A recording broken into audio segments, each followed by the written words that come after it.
Hello everyone. आप सब कैसे हैं? मैं उम्मीद करता हूं कि बहुत अच्छे होंगे और अपनी पढ़ाई को बहुत अच्छे से कर रहे होंगे। मैं आकाश कुमार बढ़ाना आईसीटी वर्चुअल क्लासरूम में आपका बहुत बहुत स्वागत करता हूं मेरे प्यारे बच्चों।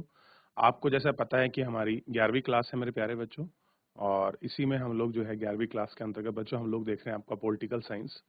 और पॉलिटिकल साइंस के अंतर्गत हमारा चैप्टर नंबर 2 है जो है वो आपका प्रारंभ होगा, और हम लोग चैप्टर नंबर 2 को पढ़ेंगे। और हमारी कोशिश रहेगी कि हम चीज़ों को बहुत अच्छे से पढ़ें, और साथ में एक आपका नोट जो आपका फॉर्मेशन है उसके रूप में भी हम अपने चैप्टर को अच्छे से आपका तैयार करते चलें, ताकि उससे जुड़ी संबंधित जो भी चीज़ें हैं, जो भी आपकी मान्यताएं हैं, सारे सॉल्यूशन हमारे पास होने चाहिए ताकि हम लोगों को इनको बहुत अच्छे से पढ़ सकें और समझ सकें। क्लियर है मेरे प्यारे बच्चों? तो फिलहाल हम चलते हैं सीधा डिजिटल बोर्ड पर। ध्यान दीजिए आप सभी। देखिए, चैप्टर नंबर 2 जो है हमारे समक्ष है, और इसको हम अच्छे से गौर करके आपका देख पा रहे हैं। और देखिए, चैप्टर जो है चैप्टर है स्वतंत्रता। और स्वतंत्रता में हम बात कर रहे हैं बेसिकली आपकी परिचय की। किसकी बात कर रहे हैं? परिचय की हम लोग आपका बात कर रहे हैं कि आपका परिचय क्या है, और चैप्टर को हम लोग कैसे इसमें आपका जुड़कर समझ सकते हैं कि हमारे लिए स्वतंत्रता क्या है। तो सबसे पहले मैं आपसे पूछूं, स्वतंत्रता यानी कि फ्रीडम क्या है, और आप कैसी फ्रीडम की बात करते हैं, ये भी इसका एक आपका इम्पोर्टेंस जो रोल है वो हमें समझ आएगा। और आप देखिए, हमारी इस मानव जाति में स्वतंत्रता के बहुत सारे आयाम हैं, और आप इसको अपने लोकतांत्रिक डेमोक्रेटिक जो आपकी कंट्री है, जो लोकतांत्रिक देश हैं, उनमें किस प्रकार से समझते हैं, और हमारे देश में स्वतंत्रता का क्या मतलब है, एक परिवार में स्वतंत्रता का क्या मतलब है, एक व्यक्तिगत जीवन में स्वतंत्रता का क्या मतलब है। इन बहुत सारे पहलुओं को हम लोग अपने चैप्टर के माध्यम से समझने का प्रयास करें। क्लियर है? चलिए थोड़ा पढ़ते हैं, फिर उसके बाद मैं आपको नोट रूप में इन सारी चीजों को संक्षिप्त में समझाता चलूंगा और आपको बताता चलूंगा। कह रहे हैं कि मानव इतिहास में ऐसे बहुत से उदाहरण हैं जब अधिकांश शक्तिशाली समूह, कह रहे हैं कैसे हैं, अधिकांश शक्तिशाली समूहों ने कुछ लोगों या समुदायों का शोषण किया है। कैसे किया होगा? कुछ आपके आपके शक्तिशाली जो आपके समुदाय हैं या जो लोग हैं, उन्होंने कैसे लोगों का आपका शोषण किया होगा। तो आप जान सकते हैं मेरे प्यारे बच्चों, जब भारत में औपनिवेशिक शासन काल था तो यूरोपियन लोग भारत आए। यूरोपियन में आपके डच आए, पुर्तगाली आए, आपका फ्रांसीसी आए, स्पेनिश आए, और इंग्लैंड से जो आए हमने उनको क्या कह दिया? अंग्रेज, आपका ब्रिटिशर कहा। कुछ लोग थे, एक समुदाय था, एक आपकी कंपनी थी, और उन्होंने भारत के इतने बड़े भूखंड काट पर 200 वर्षों तक शासन किया। और ये शासन कैसा था? ये शोषण परक था। कैसा था? शोषण परक था। और इस शोषण में क्या था? उन्होंने गुलाम भी बनाया। इसको समझ सकते हैं। या फिर आधिपत्य में ले लिया। आधिपत्य का मतलब है उनका कब्जा हो गया। लेकिन इतिहास में हमें ऐसे वर्चस्व के खिलाफ शानदार संघर्षों की प्रेरणादायक एग्जाम्पल भी हैं। और कैसे हैं कि जो ये आपके इन्होंने शोषण किया है, इसके खिलाफ हमारे प्रेरणादायक एग्जाम्पल भी हैं। यह स्वतंत्रता क्या है जिसके लिए आप लोग जीवन देने तक के लिए तैयार रहते हैं। अब कह रहे हैं कि ऐसा क्या है इस आपकी स्वतंत्रता में कि लोग जो है अपना जीवन आपका देने तक के लिए आपके तैयार रहते हैं। अब देखते हैं, भारतीय स्वतंत्रता व आपके संग्राम के अंतर्गत हमारे कितने ऐसे नेता हैं, ऐसे हमारे शहीद हैं जिन्होंने अपने प्राण की, अपने अपने बलिदान दिया, और उन्हें अपने जीवन की बिल्कुल भी आपका परवाह ना करते हुए हमें स्वतंत्रता मिले, खुशी खुशी वो फांसी चढ़ गए, खुशी खुशी उन्होंने अंग्रेजों को की गोलियां खाई और पूरे जीवन कारावास में गुजार दिया। तो ये सारी चीजें हैं, और हम उन संघर्षों को भी पढ़ेंगे। कहते हैं सर्वरूप में स्वतंत्रता का संघर्ष लोगों की आकांक्षाओं को दिखाता है। अब कैसा दिखाता है?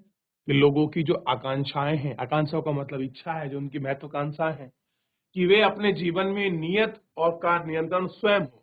अब आपका देश है, आपका शरीर है, आपका जीवन है, तो नियंत्रण भी किसका होना चाहिए? आपका होना चाहिए। उनका अपनी इच्छाओं और गतिविधियों को आजादी से व्यक्त करने का अवसर बना रहे। न केवल व्यक्ति वरना समाज भी अपनी स्वतंत्रताओं को महत्व देते हैं और चाहते हैं कि उनकी संस्कृति और भविष्य की रक्षा हो। कैसा हो? जो उनकी संस्कृति है और जो उनका भविष्य है उसकी वो क्या हो? आपकी रक्षा हो, ऐसा वो चाहते हैं। लोगों के विधि हितों और महत्वाकांक्षाओं को देखते हुए भी किसी भी सामाजिक जीवन में कुछ नियम और कुछ कानूनों की जरूरत होती है। हो सकता है कि इन नियमों के लिए जरूरी हो कि वो जीवन की स्वतंत्रताओं की सीमाओं को तय किया, लेकिन यह माना जाता है कि ये सीमाएं हमें असुरक्षा से मुक्त कराती हैं और ऐसी स्थितियां प्रदान करती हैं जिन्हें हम अपना विकास कर सकें।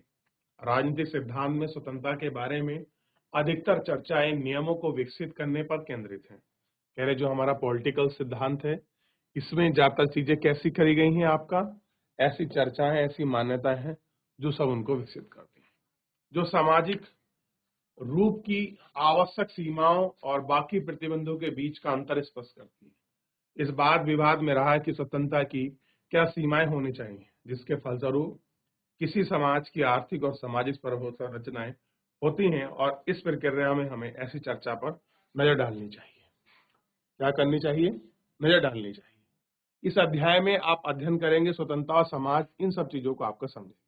आइए, तो ये था चैप्टर का शीर्षक, और सबसे पहले हम चलते हैं इसके अंतर्गत। और पहली इसमें यूनिट है 2.1 स्वतंत्रता का आदर्श, यानी कि आप स्वतंत्रता के आदर्श को समझेंगे कि आखिर में स्वतंत्रता है क्या, और इसके आदर्श को समझने के साथ हम और बहुत सारी चीजें हैं जो हम इसमें लिंक कर कर आपका समझने का हम इसमें प्रयास करेंगे कि आखिर में स्वतंत्रता के मायने क्या है, ठीक, और उनको आपका जानने का प्रयास भी करेंगे। देखिए, सबसे पहले आप इसमें देखिए, और इसकी जो जो मायने स्वतंत्रता के, आप उनको ध्यान दें। इन सवालों के जवाब देने से पहले हमें एक क्षण के लिए रुकें और विचार करें कि जो आपकी 20वीं शताब्दी में महानतम व्यक्ति थे नेल्सन मंडेला की आत्मकथा का शीर्षक है लॉन्ग वॉक टू फ्रीडम, यानी कि स्वतंत्रता की लंबी कहानी। मौका मिले तो मेरे भाई प्यारे बच्चों, एक बार जो इनकी ऑटोबायोग्राफी है जिसको कहते हैं आत्मकथा, मौका मिले तो आप एक बार जरूर पढ़िए, और आपको समझ आएगा कि साउथ अफ्रीका में किस तरह से इन्होंने लोगों को आजाद कराने के लिए समानता के संघर्ष में किस तरह से इन्होंने एक बहुत लंबे समय आपका जेल में बिताया, और लोगों को रंग भेद के खिलाफ अपना प्रचुर क्या है इन्होंने विरोध किया। और देखिए, साउथ अफ्रीका में इन्हें गांधी भी कहा जाता है। क्लियर है? देखिए, इस पुस्तक में दक्षिण अफ्रीका की रंग भेद वाली नीति के खिलाफ व्यक्तिगत संघर्ष, गोरे लोगों के शासन की अलगाववाद नीतियों के खिलाफ प्रतिरोधी दक्षिण भारत में काले लोगों के द्वारा झेले गए अपमान, कठिनाइयां और पुलिस अत्याचार के बारे में बताते हैं। इन अलगाववादी नीतियों में एक शहर में घेरेबंदी किए जाने, देश में मुक्त आवागमन पर रोक लगाने से विवाह करने की मुक्ति चयन पर प्रतिबंध शामिल है।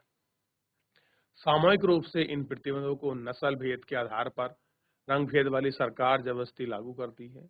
मंडेला और उनके साथियों ने इन्हें अन्यायपूर्ण प्रतिबंध और स्वतंत्रता का रास्ता, बाधाओं को दूर करने का संघर्ष long to walk to freedom किया है।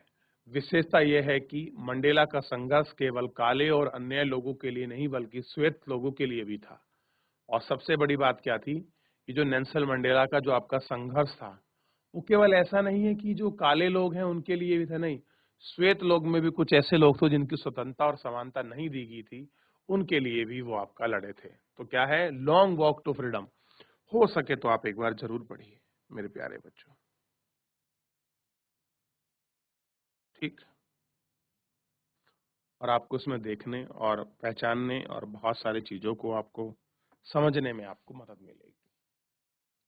कल्पना कीजिए कि यौवन की आदर्श, यानी कि जब आप जवान हैं, यंग है, कि आदर्श में होम कर देना, अपने दोस्तों के साथ बातचीत करने, अपने प्रिय खेल खेलने, अपनी पसंद के कपड़े पहनना, अपनी पसंद के संगीत सुनने जैसे आनंद को छोड़ दें और जीवन के अंग में रहे उत्सवों को त्याग कर, इसका क्या मतलब होता है? कल्पना कीजिए कि आपने सब कुछ छोड़ दिया है क्योंकि आप अपने लोगों की आजादी के लिए अभियान चला रहे हैं। आपने एकाकी कोठरी में बंद रहना चुना है और आपको यह भी नहीं पता कि आपको जेल से कब छुड़ाया जाएगा। स्वतंत्रता के लिए मंडेला ने व्यक्तिगत रूप से बहुत ही भारी कीमत चुकाई। स्वतंत्रता के लिए संघर्ष से जुड़ी एक मामला देखते हैं, और आंग सू में गांधी जी की हैसियत से प्रेरणा स्रोत है, और सू की म्यांमार में उनके घर में ही नजरबंद रखा गया। सू ने अपने बच्चों से अलग है, यहाँ तक कि जब वे उनके पति के कैंसर के कारण उनकी मौत से जूझ रहे थे, तब भी सू को उससे मिलने नहीं दिया गया। क्या हुआ? सू को भी, जो उनके पति थे, जो कैंसर के कारण जिनकी डेथ हो गई थी, उनसे भी उन्होंने मिलने नहीं दिया। सैनिक शासकों को डराता था यदि अपने पति से मिलने इंग्लैंड गई तो वह वापस म्यांमार लौटने का संभव नहीं होगा। अब सू को क्या डराया गया था? अगर वो वापस कहाँ गई, म्यांमार जाती है, तो उसे मिलना संभव नहीं होगा। आंग सान सू की अपनी आजादी को देश के लोगों की आजादी से जोड़कर देखती है। उनकी पुस्तक का शीर्षक फ्रीडम फ्रॉम फियर, भय से मुक्ति, क्या है? फ्रीडम फ्रॉम फियर है आपका, भय से मुक्ति कहलाती है। और कहते हैं कि यह मेरी वास्तविक मुक्ति भय मुक्त है। भय से मुक्त हुए बिना आपको गरिमापूर्ण मानवीय जीवन नहीं जी सकते। गहरे विचार हैं और एक लक्षण है और निर्थास समझने की मांग है। सू का कहना है कि हमें ना तो बाकी लोगों के विचारों से और ना ही सत्ता के व्यवहार से डरना चाहिए। हम जो करना चाहते हैं उसके बारे में समाज लोगों की प्रतिक्रियाओं के साथ साथ लोगों का मजाक उड़ाना और मन के भय से करना चाहिए। इसके बाद अक्सर भय का प्रदर्शन करते हुए आंग सान सूग ने अनुसार गरिमापूर्ण जीवन जीने के लिए जरूरी है कि भय पर विजय हो। और आप देखते हैं हमारे संविधान में एक बात की गई है, भय मुक्त समाज की स्थापना की बात की गई है। किसकी बात की गई है? हमारे यहाँ भय मुक्त समाज। भय मुक्त समाज का मतलब है, देखिए आप स्वतंत्र हैं, आप आजाद हैं और आपको ये डर लगा रहा है कि कोई हमको मार देगा, सोचिए, और आपको डर है कि अगर हम बाहर जाएंगे तो हम जेल जा सकते हैं और अगर हमने कुछ किया तो हम जेल जा सकते हैं। तो आप क्या कह सकते हैं? क्या आप ऐसे में आजाद हैं? नहीं, आप ऐसे में आजाद नहीं हैं। तो किसकी बात की गई है? भय मुक्त समाज की बात कर रहे हैं, ठीक। और भारतीय संविधान में भी इसको आपका रखा गया है कि भय मुक्त समाज क्या है। अगर आप अपने फंडामेंटल राइट्स को पढ़ेंगे, जो आपके मौलिक कर्तव्य हैं, उनमें यह स्पष्ट इनका वर्णन मिलेगा। आप कह रहे हैं आंग सून सीक ने और नेल्सन मंडेला ने इन दोनों पुस्तकों में स्वतंत्रता के आदर्श की शक्ति को दिखाया है। अब दोनों व्यक्ति क्या दिखा रहे हैं? जो आपका मंडेला है और जो आपके सू हैं, वो क्या बोलते हैं कि इनके लिए आदर्श जो आपके स्वतंत्रता है, उसकी शक्ति को किस तरह से देखते हैं। यही आदर्श हमारे राष्ट्रीय संघर्ष और ब्रिटिश, फ्रांसीसी तथा पुर्तगाली उपनिवेश के खिलाफ एशिया अफ्रीका के लोगों के संघर्ष में था। और आप कहते हैं कि स्वतंत्रता क्या है, राइट टू फ्रीडम क्या है। अब आप इसको देखेंगे तो ये तो एक जस्ट आपका क्या था, आप समझेंगे ये आपका एक आदर्श था आपका स्वतंत्रता का, कि आप स्वतंत्रता को किस आदर्श के रूप में, किस तरह से आपका समझने का प्रयास करते हैं। आइए वास्तविकता में देखते हैं कि स्वतंत्रता है क्या और किसको हम आपको स्वतंत्रता कहते हैं। स्वतंत्रता क्या है? इस प्रश्न का सीधा सपाट उत्तर यह है कि व्यक्ति पर बाहरी प्रतिबंधों का अभाव ही स्वतंत्रता है। कैसे? व्यक्ति पर भारी प्रतिबंध यानी कि जो आपके रिस्ट्रिक्शन लगाई गई हैं, अगर वो नहीं है तो आप कह सकते हैं स्वतंत्र हैं। जैसे मैं आपसे पूछूं क्या आप स्वतंत्र हैं? कोई भी एक विद्यार्थी कहे तो आप कहेंगे हाँ मैं स्वतंत्र हूं, मैं अपनी मर्जी से स्कूल जा सकता हूं, मैं अपनी मर्जी से स्कूल से आ सकता हूं, मैं जो चाहूं वो कर सकता हूं, मेरे को कुछ भी सब्जेक्ट चुनने, उनको पढ़ने, कहीं भी देश में घूमने, संघ बनाने, सभा करने, अपने जीवन को जीने के लिए, कोई भी रोजगार करने के लिए, देश के किसी भी कोने में बस जाने के लिए, स्वच्छ आपका पर्यावरण, स्वच्छ पेयजल, शिक्षा, स्वास्थ्य पाने, और सरकारी नौकरियों में मेरी आपकी बराबर की हिस्सेदारी है। तो ये सारी चीजें ही आपके समान जो है आपकी स्वतंत्रता को व्यक्त करती है। और कैसा हो? भय मुक्त समाज की भी बात इसमें की गई है। तो अगर आपके ऊपर कोई रिस्ट्रिक्शंस नहीं है तो आप क्या कह सकते हैं? आप स्वतंत्र हैं। अब आप ये मत कहिए कि आप स्कूल पढ़ने आए थे, आपके 2 लेक्चर पढ़ने का मन था और आप कहे नहीं मेरे को तो आपका घर जाना है, और आपको टीचर इसको आपको क्लास से बाहर नहीं भेजते हैं, स्कूल से बाहर नहीं भेजते हैं, तो आप कहेंगे मेरी स्वतंत्रता का हनन हो गया या मेरी स्वतंत्रता नहीं है। तो आप ऐसा नहीं कह सकते, क्योंकि शैक्षणिक संस्थानों में और जॉब जगह में कुछ आपका नियम होते हैं जो आप कार्य करते हैं उनके अनुसार, ना कि उससे कोई आपकी स्वतंत्रता से कोई संबंधित होता है। क्लियर है? तो आप ये ना सोचिए कि हम क्लास पढ़ रहे हैं, अगर हमको बाहर जाना, हमको जाने नहीं दिया जा रहा, ये हमारे स्वतंत्रता के खिलाफ है, तो आप इसको स्वतंत्रता की तरह ऐड मत कीजिए। आप एक विद्यार्थी हैं और स्टूडेंट जो रूल्स हैं उसके मुताबिक ये सारी चीजें। हाँ, तभी ये हो सकता है कि आप अपने घर में हैं, पुलिस आपको कैद करने की कोशिश कर रही है, आपको बाहर नहीं दिया जा रहा है, तब आप कह सकते हैं कि हाँ, हमारी स्वतंत्रता का हनन है। ठीक? ये सारी चीजें इस तरह से आप इनको जोड़कर पढ़िए। अभी आपको बहुत सारी चीजें ऐसी लगेंगी, ये क्या स्वतंत्रता है, समानता क्या है, संप्रभुता क्या है, किसको हम गरिमा कहेंगे। तो ये सारे ऐसे शब्द हैं जो आपके जीवन में बड़े उपयोगी हैं। और संविधान की प्रस्तावना, संविधान के मूल अधिकार, मौलिक कर्तव्य और आपके नीति निर्धारित तत्व, इन सब में आपका समाहित रूप आपको दिखाई देगा। कह रहे हैं कि इस परिभाषा के हिसाब से यदि किसी व्यक्ति को बाहरी नियंत्रण या दबाव ना हो और वह बिना किसी पर निर्भर हुए निर्णय ले सकता है। कैसे हैं? कि वो अपने निर्णय लेने में कैसे हैं? आपका स्वयं वो निर्णय ले कि उसे क्या करना है, कोई भी निर्णय हो, और स्वायत्त तरीके से व्यवहार कर सके, यानी कि आपको किस तरह से जीना है, किस तरह से आपको रहना है, आप उसके लिए फ्री हैं, तो व्यक्ति स्वतंत्र माना जाता है। तो आप क्या कहेंगे? स्वतंत्र हैं। ठीक? तो स्वतंत्रता का मतलब बहुत लंबा आयाम है जिनको आप समझते हैं। हालांकि प्रतिबंधों का ना तो स्वतंत्रता के केवल एक पहलू है, स्वतंत्रता का अर्थ व्यक्ति की आत्मा अभिव्यक्ति की योग्य का विस्तार करना भी है। अब देखिए, आप हैं, आपको लगता है कि मेरे को चुप रहना चाहिए, मौन रहना चाहिए, तो वो आपकी भी स्वतंत्रता है, आपकी अभिव्यक्ति है, आप मौन रखिए। कोई आपको जबरदस्ती बोलने के लिए मजबूर नहीं कर सकता। अगर आपका मन नहीं है बोलने के लिए तो आप मत बोलिए। ठीक?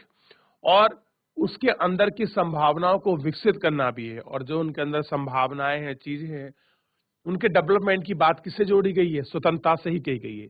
इस अर्थ में स्वतंत्रता वह स्थिति है जिसमें लोग अपनी रचनात्मक और क्षमताओं का विकास कर सके। कैसे कर सके? अपनी क्रिएटिविटी का, आप कोई नई चीज आपको क्रिएट करने का आपके अंदर है, कुछ ऐसी चीज है, तो वो आपको इतनी संभावनाएं व्यक्त करे कि जिससे उन चीजों का डेवलपमेंट हो सके। क्लियर है? अब देखिए, जो बाहरी जो आपके प्रतिबंध हैं, जो आपके बाहरी रिस्ट्रिक्शन का अभाव, ऐसी स्थितियों का होने में जिसमें अपनी प्रभुता का विकास कर सके। स्वतंत्रता के ये दोनों ही पहलू महत्वपूर्ण हैं। एक समा एक स्वतंत्र समाज वह होगा जो अपने सदस्यों को न्यूनतम सामाजिक अवरोध के साथ संभावनाओं के विकास में समर्थ बनाता है। यानी कि एक स्वतंत्र, अगर आप समाज की परिकल्पना कर रहे हैं, तो वो क्या कह रहा है कि स्वतंत्र समाज वह समाज होगा जो अपने सदस्यों को न्यूनतम सामाजिक अवरोध के साथ उन संभावनाओं को आपका क्या बनाता है? सक्षम बनाएगा। कैसा बनाएगा? उनको सक्षम बनाएगा। तो आप कह सकते हैं कि वो क्या है? आपका समाज एक भयमुक्त समाज है, या वो आपका स्वतंत्र समाज की परिकल्पना के अंतर्गत आता है। समाज में रहने वाले कोई भी व्यक्ति हर किस्म सीमा प्रतिबंध की पूर्ण अनुपस्थिति की उम्मीद नहीं कर सकता है। ऐसे में तय करना जरूरी है कि कौन सा सामाजिक प्रतिबंध न्याय उचित है। यानी कि अगर कोई आपका वैरियर है, तो वो क्यों है, आपको आपका जस्टिस रूप से आपको दिखाना पड़ेगा कि ये न्याय संगत क्यों है, क्यों उस पर प्रतिबंध लगाया गया है। ये सारी चीजें हैं। देखिए, अगर आप किसी भी समाज या धर्म में रहते हैं और आप पर कुछ सामाजिक प्रतिबंध अगर आप पर लगाए जा रहे हैं, तो उनका एक मीनिंग होना चाहिए। जैसे आपको पता है कि हर व्यक्ति को अपने धर्म को जीने का, अपने धर्म को मानने का, उसका प्रचार प्रसार, उसका अनुसरण करने की पूरी स्वतंत्रता है। लेकिन आप ये नहीं कह सकते कि उसमें अगर कोई ऐसी सामाजिक कुरीति है, तो उस कुरीति को आप प्रतिबंध भी लगा सकते हैं। जैसे आपने देखते होंगे, एक जनजाति है खोड़ जनजाति, वो आपका मानव बलि देती है। क्या देती है? मानव बलि देती है। तो भारतीय संविधान में पशु बलि और नर बलि पर आपका प्रतिबंध लगाया है। कोई भी अगर समाज, किसी भी धर्म समुदाय के व्यक्ति अगर आपको बलि देता है, तो आप उस पर प्रतिबंध लगा सकते हैं। क्लियर है? इन सारी चीजों को आप छोटे छोटे एग्जाम्पल के माध्यम से समझने का प्रयास कीजिए। कहीं ऐसा तो नहीं हो रहा कि आप पढ़ रहे हैं स्वतंत्रता, और स्वतंत्रता आपके सर से 2 फीट ऊपर से निकल रही है। नहीं, आप इसको रिलेट कीजिए और समझने का प्रयास कीजिए। ठीक? ऐसा नहीं है कि मैथ साइंस ही आपके कठिन होते हैं। नहीं, हिस्ट्री, ज्योग्राफी, पॉलिटी में बहुत कुछ समाहित होता है और उसको समझने का प्रयास कीजिए। आइए, कह रहे हैं कि और वे कौन से नहीं हैं, किस तरह से स्वीकार किया जा सकता है, किसको हटाया जाना चाहिए। व्यक्ति और समाज के बीच केंद्रीय संबंधों को समझाकर यह जाना जा सकता है कि सामाजिक प्रतिबंध जरूरी है। यह समाज का समूह, समुदाय अथवा राज्य भी हो सकता है। इसके अतिरिक्त व्यक्ति मौजूदा होता है। मतलब यह है कि हमें व्यक्ति और समाज के बीच रिश्तों में की पड़ताल करना जरूरी है और यह आपका देखना भी जरूरी होगा कि समाज का कौन सा लक्षण व्यक्ति का चयन, निर्णय और काम करने की स्वतंत्रता को देता है, कौन सा नहीं। हमें यह भी तय करना जरूरी होगा कि कौन सा लक्षण वंचित है और कौन सा नहीं, किस लक्षण को दूर किया जा सकता है और किसको नहीं। और हमें यह भी आपका देखने की आवश्यकता होगी कि किस सिद्धांत जो हम तय करते हैं उसका इस्तेमाल किया जाने में कौन सा प्रतिबंध जरूरी है।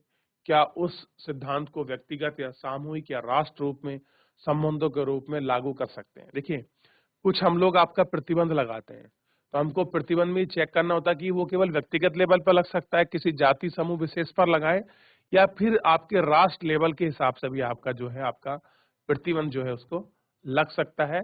ये सारी चीजों को भी हमको देखना होता है। कह रहे हैं अभी तक हमने स्वतंत्रता को प्रतिबंधों के अभाव के रूप में परिभाषित किया है। स्वतंत्रता होने के का अर्थ है कि सामाजिक प्रतिबंधों को कम से कम करना और हमारे स्वतंत्रता पूर्वक चयन करना और क्षमता पर रोक टोक लगाएं। हालांकि स्वतंत्रता का केवल एक पहलू यह भी है कि दूसरे शब्दों में स्वतंत्रता एक सकारात्मक पहलू है। कह रहे हैं इन सारी चीजों को छोड़कर आप देखें तो अगर आप स्वतंत्रता को देखते हैं तो ये क्या है, ये पॉजिटिव आपको पहलू के रूप में मिलेगा। स्वतंत्रता होने के लिए समाज में उन बातों को विस्तार देना चाहिए जिसे व्यक्ति, समूह, समुदाय या राष्ट्र अपने भाग्य की दिशा और स्वरूप का निर्धारण करने में असमर्थ सकते हैं।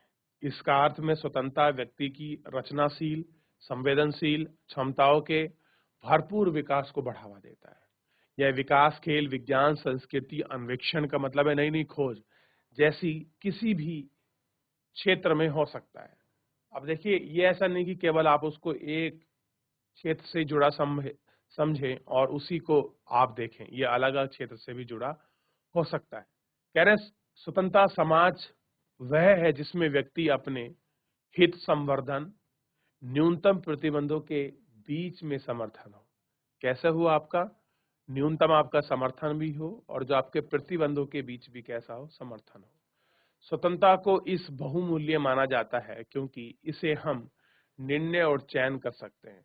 स्वतंत्रता के कारण ही व्यक्ति अपने विवेक और निर्णय की शक्ति का प्रयोग कर सकते हैं। क्या आप अगर स्वतंत्र हैं तो स्वतंत्रता के कारण ही आप क्या करेंगे, इन सब चीजों पर आप इनको देख सकते हैं। चलिए, तो एक बार आप गौर करके देख लीजिए, कुछ डाउट है आपका पूछ लीजिए मेरे प्यारे बच्चों। किसी भी बच्चे का अगर कोई डाउट है, कोई क्वेरी है तो आप मुझसे पूछ सकते हैं। एक बार देख लीजिए आपकी नज़र में स्वतंत्रता का मतलब क्या है, स्वतंत्रता के पहलू क्या है, किस प्रकार से आप स्वतंत्रता को समझते हैं और किस स्थिति में आप स्वतंत्रता का आप कंपैरिजन कर सकते हैं। देखिए, एक बार देखिए प्रतिबंधों के स्रोत। अगर आप किसी चीज पर, आपकी स्वतंत्रता पर अगर आपका प्रतिबंध लगता है तो उसके क्या स्रोत हैं, उन स्रोत को समझने का और हम लोग जानने का प्रयास भी करेंगे कि किस प्रकार से ये सारी चीजें होती हैं, ठीक, और कैसे इन पर आपका प्रतिबंध भी लगाया जाता है। आइए इसको भी देखें और इस पर भी हम लोग आपका विचार करें कि किस प्रकार हम इन पर आपका प्रतिबंध लगाते हैं। क्लियर है? देखिए, कह रहे हैं कि व्यक्ति की स्वतंत्रता पर प्रतिबंध प्रभुत्व और भारी निर्णय से अलग लग सकते हैं।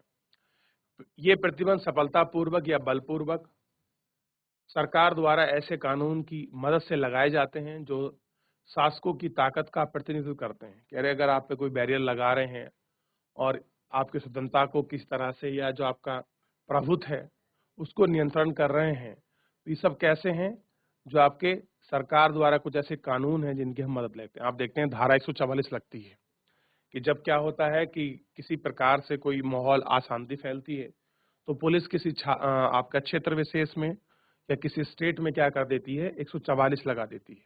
क्लियर है? देखिए, ऐसे प्रतिबंध औपनिवेशिक शासकों ने दक्षिणी अफ्रीका के रंगभेद की व्यवस्था ने लगाए। सरकार की कोई ना कोई जरूरत हो सकती है, लेकिन सरकार लोकतांत्रिक हो या राज्य के नागरिकों को अपने शासकों में कुछ नियंत्रण हो सकता है। इसके लिए लोकतांत्रिक सरकार लोगों की स्वतंत्रता की रक्षा करने के लिए जरूरी माध्यम माना गया है। कैसा माना गया है? जरूरी जो आपका माध्यम है वो भी आपका माना गया है। क्लियर है? लेकिन स्वतंत्रता का प्रतिबंध सामाजिक असमानताओं के कारण हो सकता है, जैसा कि जाति व्यवस्था में हो सकता है, समाज की अधिकतम आर्थिक समानता के कारण भी हो सकता है और अकुशल लग सकता है, अंकुश लग सकता है। सुभाष चंद्र बोस का कथन ऐसे ही प्रतिबंध को दूर करने की जरूरत की ओर ध्यान दिलाता है। क्लियर है बच्चों? क्या दिलाता है? ध्यान दिलाता है। तो एक बार पूरा आप इसको देख लीजिए, अच्छे से बात कर लीजिए। किसी कोई डाउट है, कोई क्वेरी है, कोई प्रश्न है मेरे प्यारे बच्चों, आप मुझसे पूछ लीजिए। तो मेरे प्यारे बच्चों, जो आपकी स्वतंत्रता है, जो आपका फ्रीडम है, उसका क्या मीनिंग है, आप किस प्रकार से देखते हैं समाज में, समुदाय में और आप व्यक्तिगत स्तर पर। इन सारी चीजों को पढ़ा, थोड़ा सा आपको अजीब लग सकता है क्योंकि कोई इतना आपका रोमांचक टॉपिक नहीं है, लेकिन हाँ, आपके जीवन के महत्वता को समझते हुए बड़ा महत्वपूर्ण बिंदु है और बहुत ही आपका महत्वपूर्ण टॉपिक है स्वतंत्रता। आप इसको पढ़िए, एक बार रिवीजन करिए। कोई डाउट, कोई क्वेरी है तो आप मुझसे पूछ लीजिए। फिलहाल आज के लिए इतना ही। धन्यवाद।